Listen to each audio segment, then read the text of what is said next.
Today, I'm going to be ranking the most popular classical piano pieces by difficulty and going over exactly what makes them difficult. First up, Liszt's Liebesträume.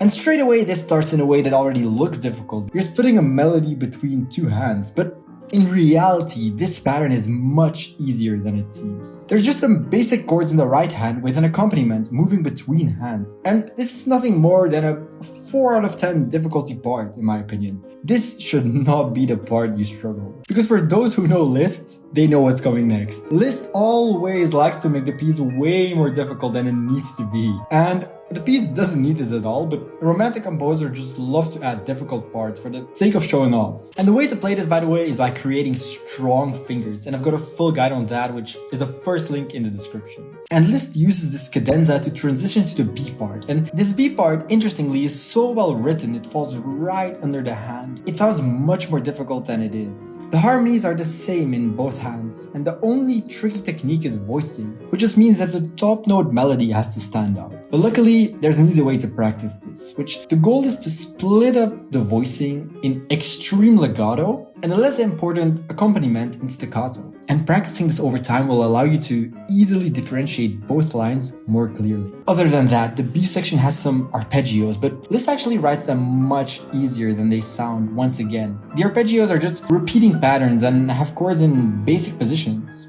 And then reaching the climax. Once again, both hands are very symmetrical, making it easy to coordinate. And the most common mistake I see here is worrying too much about strict timing, forgetting it's a romantic piece and giving these jumps more time. And that's really all of this piece. After that, there's another unnecessarily difficult cadenza, until finally ending in just a variation of the A part. Overall, just because of the difficult cadenzas requiring some technique practice, A tier. But now is the famous C major prelude by Bach. And the interesting thing about this prelude is that it's part of the Well-Tempered Clavier. The Well-Tempered Clavier is basically the Bible of classical music, and all music you like is based on it in some way or shape.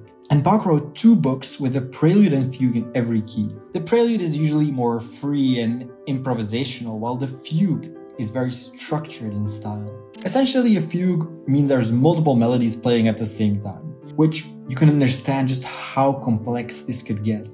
The C major prelude itself stands out from the Well-Tempered for 2 main reasons. Firstly, it's very romantic. It's almost not a Bach piece because the harmonies are just so romantic.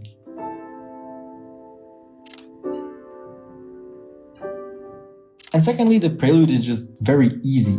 I reckon that even a complete beginner could probably attempt this. And the reason for this is that the piece is just so repetitive. But because it's repetitive, that could also make it tricky for beginners to play, as this makes you want to rush or play uneven. In general though, Bach's C major prelude is a very easy piano piece, and definitely useful to practice for your legato. I'm putting it in beginner tier. Now is the C-sharp minor prelude by Rachmaninoff. It's almost like this piece was written to be played by amateur pianists because it's much easier than it sounds. Rachmaninoff himself wrote this prelude when he was 19 but ended up hating it later in his career, because it kept getting requested by the audience over his newer compositions. The reason it's so loved is probably because of its simple and extremely repetitive structure as well. The A part is super easy to get the notes right.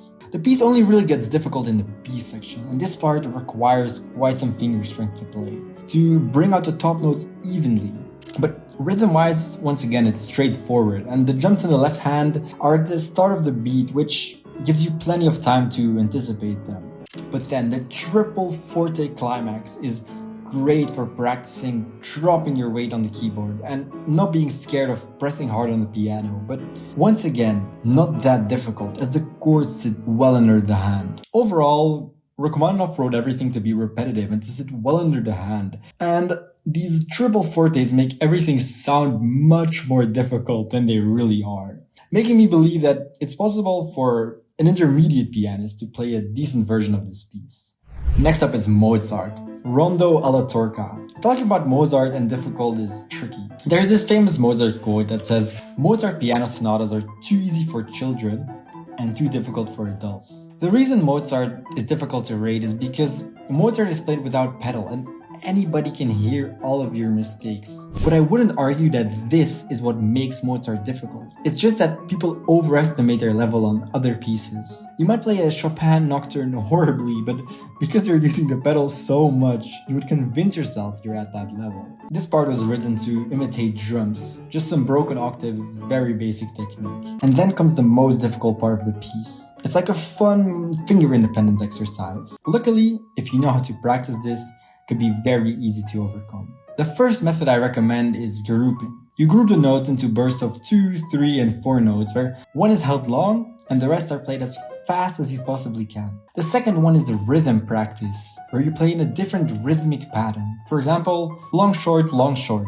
Overall though, this Mozart piece is a piece that will show your true skill. I think for intermediate pianists, practicing with the right habits, this should be very easy to play. I think for an intermediate pianist, practicing with the right habits, this should be very possible to play.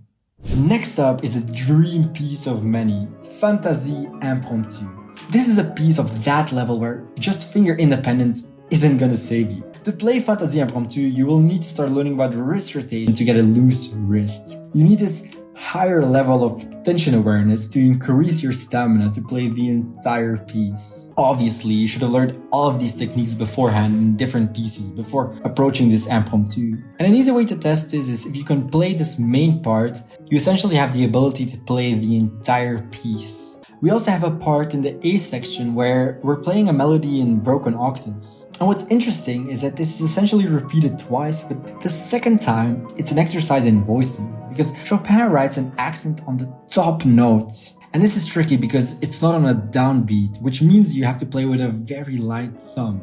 All adding to more difficulty of this piece, you wouldn't easily be able to tell. The B section is extremely easy, and honestly, I always found it very boring.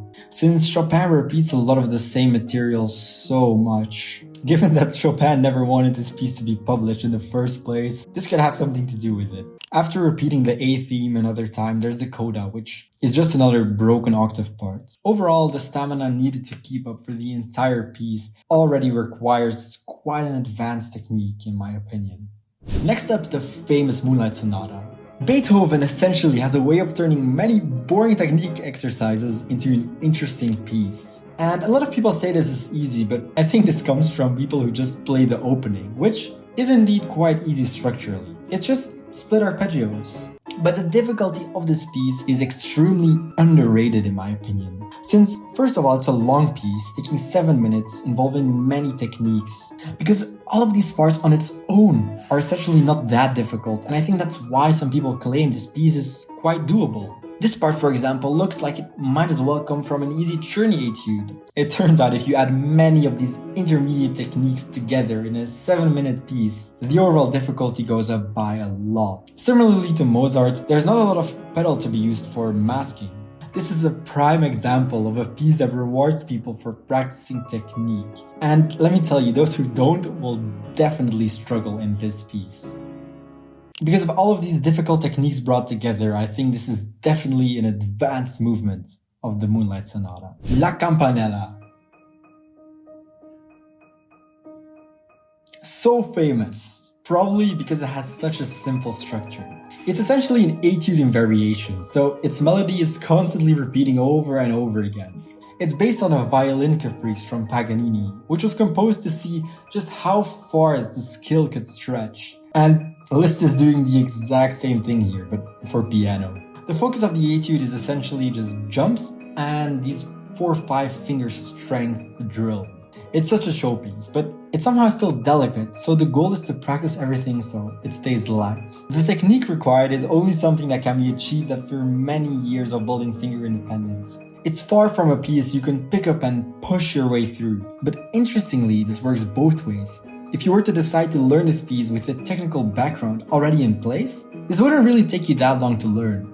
And because it's a piece in variations, it's very repetitive, so you just need to apply a different technique each time. This is probably the hardest part of the entire piece, because you're making huge jumps in both hands at the same time. And the piece ends on this amazing cadenza of repeated octaves, but interestingly, this is one of the easiest parts of the entire piece. It's just very loud.